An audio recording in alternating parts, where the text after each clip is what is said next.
કોંગ્રેસના ધારાસભ્ય લલિત વસોયાનું મહત્વનું નિવેદન સામે આવ્યું છે। રાજકોટથી શિવરાજ પટેલ લડે તો હું છોડી દઈશ પોરબંદર બેઠક। જ્ઞાતિના સમીકરણો મુજબ હું નહીં લડું।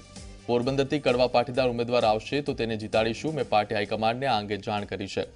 તો જે રીતે છેલ્લા 2 દિવસથી શિવરાજ પટેલને લઈને સમગ્ર મામલો સામે આવ્યો છે, તેમનું નામ ચર્ચાઈ રહ્યું છે, ત્યારે હવે લલિત કગથરા બાદ લલિત વસોયાનું નિવેદન સામે આવ્યું છે કે રાજકોટથી જો શિવરાજ પટેલ લડશે તો હું પોરબંદર બેઠક છોડી દઈશ। જ્ઞાતિના સમીકરણો મુજબ પોરબંદરથી નહીં લડું અને કડવા પાટીદાર ઉમેદવાર જે પણ ઉમેદવાર હશે તેને જીતાડવામાં આવશે અને આ અંગે તેમણે પાર્ટી હાઈકમાન્ડને જાણ કરી હોવાનું પણ કહ્યું હતું।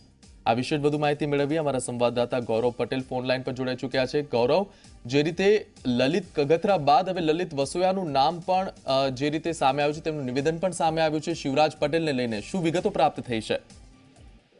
મિહિર, વાત કરીએ તો પોરબંદરની લોકસભા બેઠક ઉપરથી લલિત વસોયાનું નામ લગભગ નક્કી છે। એવામાં ખોડલધામના પ્રમુખ જે છે કે નરેશ પટેલ, તેમના દીકરા શિવરાજ પટેલ જે ખરા તે રાજકોટ બેઠક ઉપરથી લોકસભા ચૂંટણી લડે તો તે લેવા પટેલ થાય, બાજુમાં પોરબંદરની બેઠક ઉપર પણ લલિત વસોયા લેવા પટેલ થાય। આવા સંજોગોમાં લલિત વસોયાએ સામે ચાલીને હાઈકમાન્ડને જાણ કરી છે કે જો રાજકોટ બેઠક ઉપરથી શિવરાજ પટેલ કે જેઓ લેવા પટેલ છે તેઓ ચૂંટણી લડતા હોય તો પોરબંદરની બેઠક કડવા પાટીદાર ઉમેદવાર માટે તેઓ ખાલી કરવા માટે તૈયાર છે અને જે કોઈ પણ કડવા પાટીદાર ઉમેદવાર કોંગ્રેસ નક્કી કરવામાં આવશે તેને જીતાડવા જેવો પૂરતો પ્રયત્ન કરશે તેવી તેમને ઔપચારિક વાત કરીને હાઈકમાન્ડે જાણ કરી છે।